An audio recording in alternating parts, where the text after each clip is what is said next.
Welcome to our latest short video from Plymouth Chapel, and I think today's could be a really important one, so please bear with us. It's not about your investments, I don't know anything about that. It's not about organising your office. It's not about health and fitness, I don't know anything about that either. Well, unless I pass on Billy Connolly's advice, which is to move more and eat less, but that's the best I can do. It's something I think that's even more important than those things. It'll take you maybe 3 or 4 minutes to watch this. At worst, that's all you'll waste.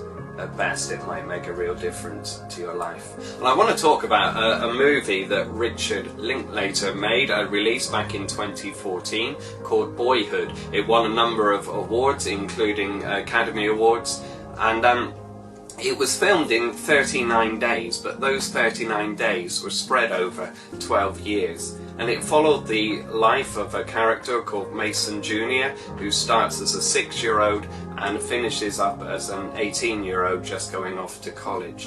And so they kept coming back to his life and showing him as he grew up and what was happening to him and his family. And there's this scene just near the end, before he goes away to college. He's packing his bag to go, and his mum is sat at the kitchen table and she's crying. And he comes in and sees her and says, "What's wrong?" And she said, "I've realised my life is going to go just like that. I'm looking back and seeing it in a series of snapshots. I got married, my kids were born, I got divorced. There was a time when I thought you were going to be dyslexic. There was a time I thought you were going to, or teaching you to ride a bike. Then I got divorced again. I got my master's degree, I got my job that I always wanted. I saw your sister go off to college, and now I'm seeing you go off to college." And she pauses and says, "And do you know what's next? My funeral." And Mason is a bit taken aback and doesn't quite know what to say, and says, "Aren't you jumping ahead by about 40 years, Mum?"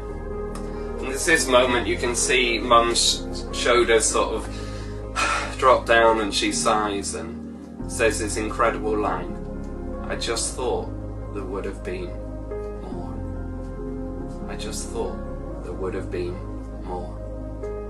It dawns on people's minds at various times in their lives that no matter what education has given you, no matter what job you may have, what promotion you may have, what family you may have, whatever money you may have accrued, whatever wealth and privilege you live in, whatever fame you may have had, that at some point it feels like there should be more.